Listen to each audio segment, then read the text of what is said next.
se me ha olvidado para grabar. Listo. Entonces, lo que les digo, nosotros, esta es nuestra versión del neoliberalismo.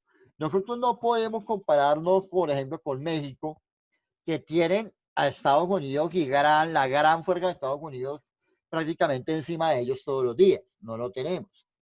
Pero tampoco tenemos el problema o la necesidad social, por ejemplo, de Brasil, que ustedes conocen, han visto en periódicos, en noticias, en películas.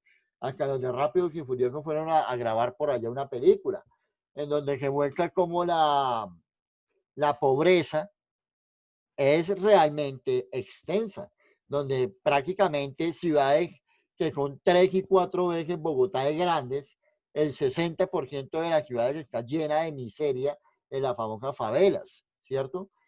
Nosotros no podemos comparar la versión neoliberalista de nosotros con la versión neoliberalista, por ejemplo, de Chile, que es un neoliberalismo ya completamente agresivo en la cual la gente para poder vivir tiene que tener prácticamente 3 y 4 tarjetas de crédito para poder vivir, porque es el diario, así como, digamos, para no redundar tanto, pero es como el diario vivir de la gente. Con una tarjeta de crédito compra el mercado, con otra compra la salud y con otra utiliza para los gastos del mes. Y luego cuando llega el sueldo intente pagar con una de las otras para que le quede una libre para que pueda volverse a endeudar. O sea, es una economía bastante agresiva en términos de que usted vive o muy bien, si tiene un sueldo muy bueno, o muy mal, si es la mayoría de la población que tiene el sueldo mínimo o un poquito más del sueldo mínimo. ¿Ve? Entonces, nosotros no podemos compararnos con esa, porque tenemos una región muy industrial, que es la de México y la de Brasil, ¿cierto? Una región muy desigual, que sería la de Brasil y la de Chile, y pues nosotros además tenemos nuestra propia versión que además de eso viene manchada con sangre, que es la versión del modelo neoliberal apoyado desde ya situaciones particulares en Colombia como los paramilitares, la masacre, las corrupciones, el, el, el político corrupto, el político tramullero, el que está ahí mirando los hilos del poder, cómo lo mueve, el que simplemente es el peón del momento, como le pasa ahorita al señor Iván Duque, que es como el del momento, pero uno nunca sabe de dónde vino y muy seguramente dentro de 10 años uno nunca va a saber qué va a pasar con él, porque pues, uno sabe que fue del instante, o sea, es un político del momento y pare de contar, es necesario para una figura, pero no es un político de trayectoria ni que obviamente genere los cambios que Colombia necesita. Simplemente lo pusieron ahí y pues en su dinámica, pues él hace lo que puede. Aquí lo que pueda no le beneficia a todos, sino a un solo grupo, porque para eso lo pusieron ahí. ¿Ve? Entonces, esa versión, ese neoliberalismo, perdón, colombiano, es muy distinto a los demás, aunque estamos en Sudamérica y tenemos igualdad de condiciones e igualdad de problemas, pues no podemos meterlo todo como para explicar todo como dentro del mismo paquete, porque no todos hacen parte del mismo paquete. Ahora, ¿qué podemos ver? Podemos ver algunas líneas que se repiten de México para abajo, eso sí, muchas cosas, digamos, de Colombia, que también hay en México, que también hay en Argentina, que también hay en Brasil, que también hay en Ecuador, que en Panamá también ocurren, ¿ves? Entonces, lo que empezamos a ver con líneas, sobre todo lastimosamente marcadas en la parte social, de pobreza, de discriminación, de desigualdad, de falta de oportunidad, de falta de derechos, que sí se repiten a lo largo, inclusive en el mismo Estados Unidos. Hay muchos problemas de eso, que si no acuérdense el problema que hubo hace 3 meses con la muerte de este chico afro a manos de la policía estadounidense.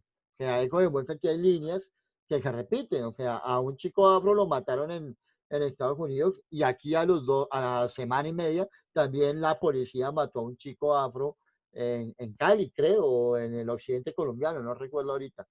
Y en diciembre había ocurrido algo parecido en Argentina y hay lugares de ese estilo, o sea, ¿cierto? O sea, ese problema, esa necesidad, pues se ve en toda América. Lo que pasa es que no podemos hablar de que todo es igual porque no todos los países son iguales. ¿Listo? Entonces, en el caso de Colombia, que es lo que nos interesa y es la guía, les voy a compartir en este momento la guía número 7 para los que no la han descargado, para los que ya la descargaron, pues ya saben lo que ya la han hecho, pues no hay problema. La guía número 7, entonces nos habla de eso, del postneoliberalismo de izquierda y un postneoliberalismo de derecha, que básicamente sería dos versiones del mismo problema a la colombiana. Entonces, ¿qué nos muestra esto? Básicamente, ¿qué dice? Que el neoliberalismo era, pues ya lo hemos venido hablando durante muchas clases, es una política en la cual lo importante es la extracción, el consumo y el dinero, el movimiento de capitales, ¿cierto? Eso lo tenemos que tener claro. Que tuvo su, digamos, su inicio en los 70, su gran explosión en Estados Unidos en los 80 y 90, ellos fueron de los que mejor que vieron beneficiados, y que eso de alguna manera se tenía que pagar. ¿Y quién tenía que pagar eso? Pues nosotros. Lastimosamente, la riqueza de unos se paga con la pobreza de otros. Eso es lo que el neoliberalismo normalmente muestra, que para que unos sean ricos, pues hay otros que tienen que pagar esa riqueza. Si usted quiere tener una ducha para que uno, mejor, para que uno tenga agua caliente en una ducha en la cual abra una perilla y caigan chorros de agua por todos lados, alguien se está quedando sin agua. Es así de simple. Para que usted pueda tenerlo, alguien tiene que quitárselo. Eso nos dice el neoliberalismo. Y frente a eso, en los 2000 hubo una serie de presidentes de México para abajo, digamos que de Guatemala para abajo mejor, que empezaron a decir, bueno, ¿y por qué nosotros no podemos llegar a tener algo de eso que tiene Estados Unidos sin tener que perder lo que tenemos nosotros? Entre ellos quienes estaban, entonces los gobiernos de Hugo Chávez en Venezuela, diría yo, en lo personal, en lo particular, los 5 primeros años del gobierno de Chávez, que fueron lo único bueno, de ahí para allá ese país se volvió nada, o lo volvieron nada también. Michelle Bachelet en Chile, lo que les digo, fue un intento de entregarle a la gente mejores condiciones sociales que tampoco tocó los problemas reales de la gente, sino fueron puntaditas como para que la gente intentara vivir un poco mejor, pero pues realmente, como nos damos cuenta, no se consiguió. Néstor y Cristina Fernández de Kirchner en Argentina, que lograron bajar la deuda externa de Argentina en un 93%. Argentina llegó a ser el país menos endeudado de todo el planeta. Por eso ustedes empezaron a darse cuenta que le empezaron a meter otra vez plata al fútbol, que lo tenían descuidado, otra vez empezaron a hablar de volver al mundial, a llegar a la semifinal, a la final de un mundial. Todo eso es consecuencia de este tipo de políticas que le apuntan más al deporte, a la cultura, que al negocio como tal. Obviamente eso no funcionó, la gente votó por un presidente que como el Duque argentino, pero peor. Y pues ahorita otra vez volvieron a tener una deuda peor que la que tenían antes. Y otra vez volvieron a nombrar a un presidente de izquierda, a ver si nuevamente puede otra vez volver a bajar a esa problema. Luis Ignacio Lula da Silva de Brasil, que intentó de alguna manera apoyar muchos movimientos sociales, muchos movimientos de inclusión, permitirle pronto abrir un poco la mirada hacia la libertad sexual, que es el tema que estamos viendo en filosofía, hacia el género y el problema de género. No sé si alguno ya vio el link que les dejé en el Moodle para que vean el video sobre un grupo de chicos transgénero. Eran muchachas, pasaron a ser hombres y a partir de eso formaron un equipo de fútbol y a partir del reconocimiento como equipo de fútbol fue que empezaron a obtener mejores condiciones de salud, de psicología, de estabilidad, de trabajo, de préstamos bancarios por medio del club de fútbol. Entonces, ese tipo de cosas, digamos, más humanas que ganaron en el primer gobierno de Lula da Silva. Y hablo del primero porque ya el segundo que salió la cantidad de corrupción que había detrás, toda la plata que se perdió, Odebrecht, el cuento de Odebrecht, esa firma era de Brasil, el cuento de tener que tener el final de la Copa Mundo de Brasil 2014 y al otro año, a los 2 años, los Juegos Olímpicos de Brasil. O sea, hay toda la plata que se despilfarró y que se perdió. Tanto así que hasta narcotraficantes colombianos metieron plata ya. Y si no, pues el amigo de Duque, que Duque ahorita lo niega, pero hay fotos, que hay audios con el tipo de Ñeñe Hernández, que dio plata para la campaña de Duque, pues al tipo lo mataron en Brasil, ¿no? Al famoso Ñeñe Hernández de que tanto salen en noticias ahorita, por el que están empezando a investigar a Duque, de si él como narcotraficante le dio plata para la campaña de Duque y compró votos, pues al tipo no lo mataron en Colombia, lo mataron en Brasil. Por algo estaba en Brasil, ¿ves? Entonces, eso demuestra que hay una corrupción grandísima también en esos gobiernos. Uruguay, que digamos que, digamos como con el presidente José Mujica, un viejito, gordito, cachetón, que fue guerrillero cuando era joven y que ya llegó al poder como presidente y que el tipo medio organizó. Uruguay, digamos aquí un país, me imagino yo también que por lo pequeño, ha sido un país como muy avanzado en muchas cosas sociales y de inclusión. Por ejemplo, Uruguay tiene el aborto libre, el aborto pagado por el Estado, y si ustedes se dan cuenta, los movimientos del aborto no son tantos, pero ya es legal. El consumo de marihuana también ya es legal, el cultivo de marihuana y de hoja de coca, no de cocaína, sino de hoja de coca para productos y productos medicinales y manejo de dolores ¿en qué? En problemas de cáncer, en problemas de SIDA.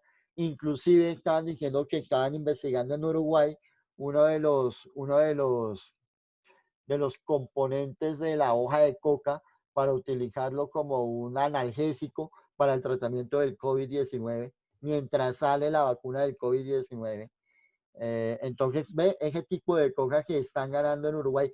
Yo creería que de todos los países que voltearon hacia el post-neoliberalismo, Uruguay es de los que mejor le ha ido, el que mejor ha manejado el asunto. Rafael Correa, que le dejó metro subterráneo a Quito y metro subterráneo a 3 ciudades de Ecuador. Y Evo Morales, que ustedes también supieron, fue un indígena que llegó a ser presidente y le dio bajó, o sea, antes de Evo Morales, el 60% de la gente en Bolivia no sabía leer ni escribir. Y estamos hablando del año 2006, no sabía leer y escribir. Y el hombre lo bajó al 3%, o sea, del 60 al 3%.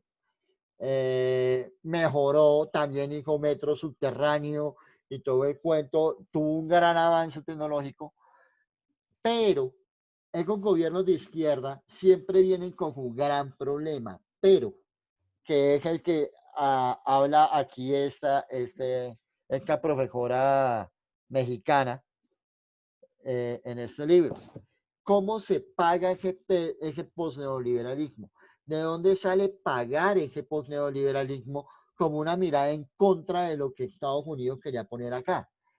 Y lo que encontraron estos gobiernos, la salida que encontraron estos gobiernos para pagar, porque estamos hablando en términos de plata, vuelvo y les digo, el metro es muy bonito subterráneo, pero hay que pagarlo. El Mundial de Fútbol es muy bacano, pero los estadios hay que pagarlos. Hay que pagar al obrero que construye el estadio de fútbol. Hay que pagar la transmisión, hay que pagar el cable, hay que pagar el internet, hay que pagar el tubo del agua. Entonces, ¿de dónde sale la plata para pagar esos gobiernos post-neoliberales? Entonces, ¿cuál fue la forma que encontraron esos gobiernos de izquierda para pagar ese estilo de vida? Y eso es lo que nos hablan acá. ¿Cómo lo pagan? Pues teniendo lo poco que uno tiene, lo que uno tiene en la tierra. Entonces, ¿cómo empezaron a pagar ese modelo neoliberal? Explotando la tierra a gran escala. De los grandes problemas que va a tener América Latina de aquí a los próximos 50 años van a ser problemas exclusivamente sociales y ambientales. ¿Por qué? Porque pagar el post-neoliberalismo de México para abajo, de Guatemala para abajo, incluyó en el caso de Bolivia explotar gas y minas de gas y de carbón y destruir casi que una muy buena parte de lo que era la cordillera de los Andes boliviana y un pedacito que colindaba creo que con el Perú era, que colindaba con la selva amazónica y con el Brasil. Ese pedacito también hubo una gran destrucción de ese pedacito del país para extraer gas. En el caso de Ecuador, también el pago y el cambio a dólar, porque ellos ahorita tienen dólares, el perder la moneda ecuatoriana y tener ahorita el dólar y empezar a jugar con el dólar americano en Ecuador, pues también les ha significado que mucha gente que tenía negocios tenga un nivel de vida muy alto, pero la gente que tenía apenas y que le pagaban su sueldito en pesos y que le empezaron a pagar en dólares y que todo le tocó empezarlo a costear en dólares, pues tuvieron un descalabro financiero terrible, del cual hasta ahorita están empezando otra vez como a nivelarse. En el caso de Argentina, pues ya lo dije, un gobierno en el cual les dejó una deuda peor que la que ya tenían y que les tocó volver a los gobiernos de izquierda a ver si pueden volver a bajar esa deuda que ya habían bajado y que otra vez volvieron a perderla. Todo lo poquito que habían ganado socialmente lo volvieron a perder. Y a eso súmele el gran problema de Argentina, que es el cultivo de soya. Argentina es el cuarto país del mundo que produce soya y el primer país del mundo que hace productos derivados de la soya. Entonces eso involucra que pues perder grandes extensiones de lagos, de tierra, de agua, porque es un cultivo que necesita mucha agua, dañar la capa ambiental del suelo, porque con tanto químico que hay que echarle a la soya para que no le dé bichos, para que no se la coman animalitos, pues eso genera un problema de salud pública muy grande porque la tierra se seca y después ya no crece nada, ya no se deja cultivar naranjas, ya no se deja cultivar uvas, ya no queda. Por eso ustedes han escuchado que cada vez hay menos vinos argentinos porque no hay cómo cultivar la uva para hacer el vino. Y Argentina era históricamente reconocida por la carne y por la uva. Y ahorita lo único que tienen es soya para poder sacar al mundo. Entonces, eso es una vaina grave. Y sobre todo a eso súmele que la soya necesita productos químicos y eso genera cáncer. Entonces, pues todos los problemas de cáncer que van a tener a temprana a 10, 20 años por esa mirada post-neoliberal. En Chile, pues vemos las protestas de Chile del año pasado, que de alguna manera impulsaron las de Colombia. Y pues son gobiernos en los cuales están pagando ambientalmente ese post-neoliberalismo. ¿Y cómo los han pagado? Pues con una explotación pero grandísima y gravísima de la capa ambiental que ahorita les está dando plata, pero vaya a saber uno hasta dónde va a llegar eso. Y el caso más claro es Venezuela.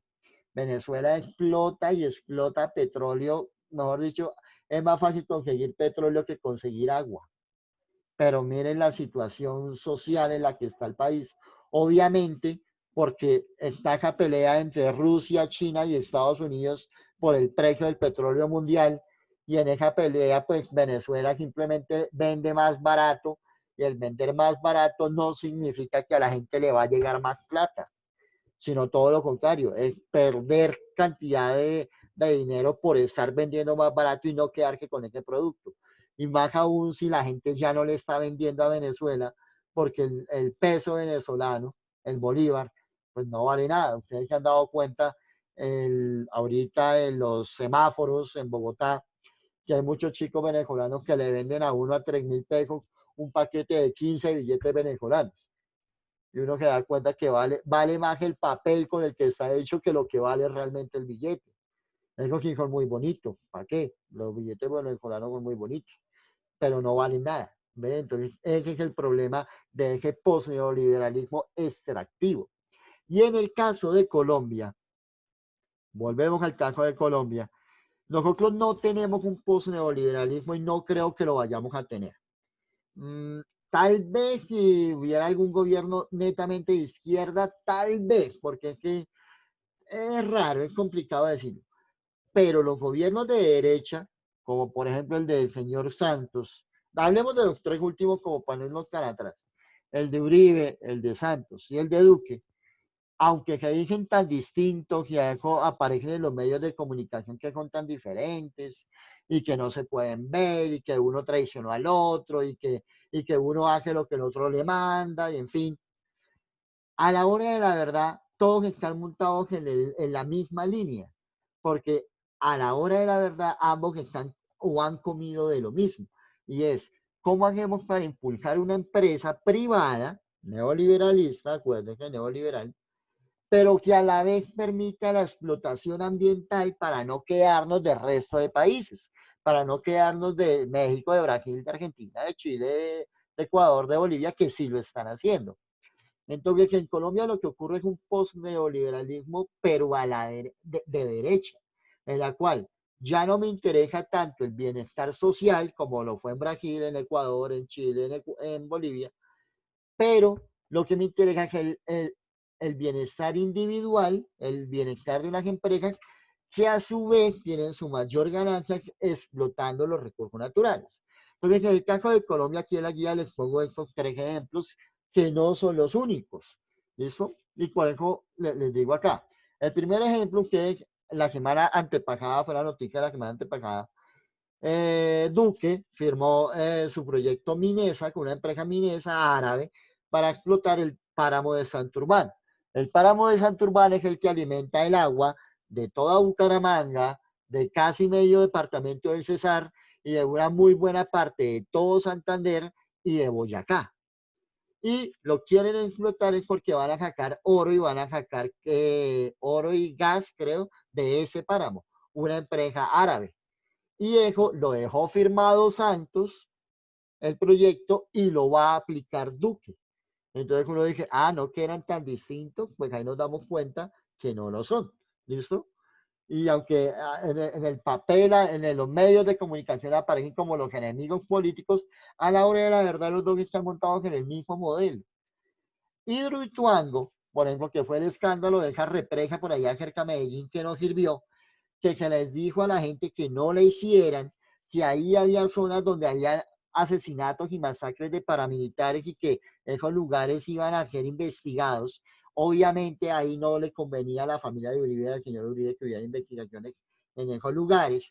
Y además fue apoyado por Sergio Fajardo, que fue un candidato a la presidencia por el Partido Verde, y que tiene toda la pinta de ser presidente después de Duque, eso no lo dude, tiene toda la pinta de ser un candidato presidencial nuevamente, pues fue en la administración de él que se permitió, que se firmó ese proyecto de Hidroituango, fue la administración de él en la cual se cancelaron los estudios sobre las masacres y ahora pues el hombre tiene que sacar adelante ese proyecto. Por eso yo les digo, nada raro que sea presidente después de Duque, porque detrás de él hay un gran impulso de entidades privadas que necesitan que Hidroituango funcione porque tienen la plata invertida en cemento, en varillas, en agua, en tubos que necesitan poner a producir y que afortunadamente por una situación geológica que no previeron y que todo el mundo les dijo que no lo hicieran y aún aquí por terco lo hicieron, pues se dieron cuenta y se les desbordó esa vaina y ocurrió todo lo que ocurrió hace 2 años. Eh, y por último, lo que se conoce es Cerro Matojo en Córdoba y el Cerrejón en La Guajira, que han sido explotaciones ambientales a cielo abierto de carbón, sobre todo de carbón en Colombia, que cada vez es peor el avance. Y la última, que se supone fue lo que el señor Duque dijo que no iba a hacer, que no iba a hacer, que no iba a hacer, y apenas subió a la presidencia, a los 3 días había firmado para permitir la explotación de fracking, que es una técnica en la cual dinamita la tierra desde adentro de la tierra misma para sacar petróleo en una forma mucho más sucia, pero mucho más práctica, porque no es lo mismo abrir un hueco de 12 kilómetros y drenar por el hueco el petróleo que mandar explosivos a la tierra y dinamitar directamente desde las entrañas de la tierra.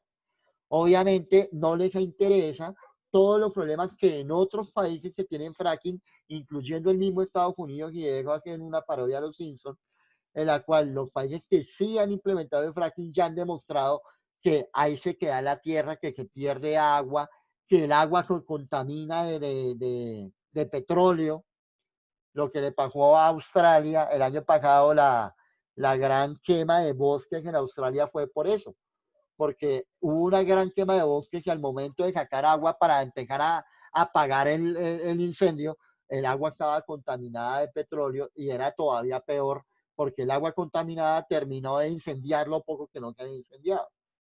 Entonces, ahí está la explicación de por qué ese modelo del fracking no sirve, pero igual es el que quiere meter a Colombia y lo quiere meter a la fuerza porque es una mirada de sacar plata rápido.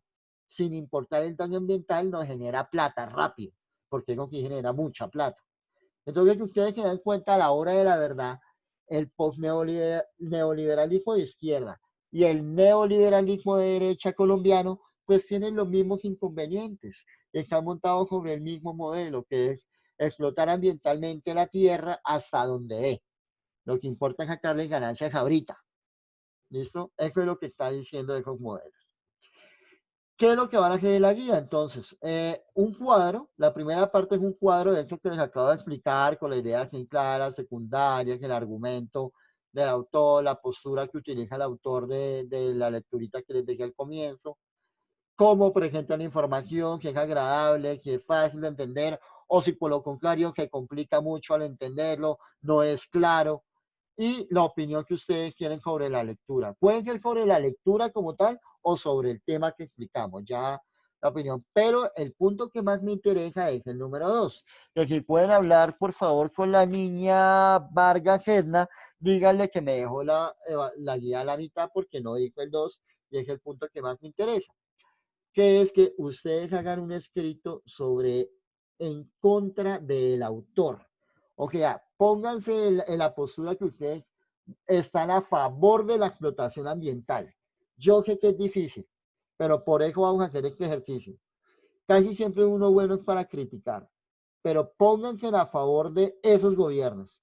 Si ustedes estuvieran a favor de la explotación, ¿cómo, cómo entrarían en contra de lo que acabamos de decir hoy?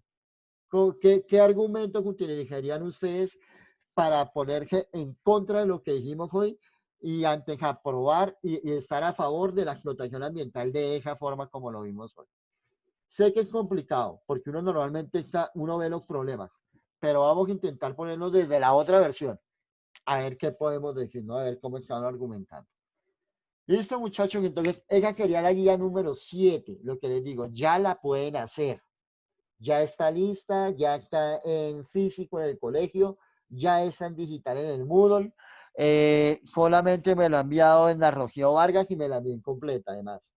Entonces, por favor, entrégala con tiempo y lo que leí al comienzo de la clase, entréguenme la guía número 6 hoy, por favor, que no paque de hoy. Si no, me toca reportárselos a la profesora Miriam esta misma noche. ¿Vale? Bueno, dudas, inquietudes. Ya me dice que quedó un minuto nomás de clase, inquietudes. Claro, nada claro, medio claro. Claro, profe, ya está todo bien. ¿Sí? Ya saben que hay que hacer solo 2 puntos, no me hagan solamente el cuadro, sino también la parte escrita, que es la que más me interesa para mirar cómo están argumentando. Aquí no estén a favor, pero quiero ver cómo están argumentando eso. ¿Listo?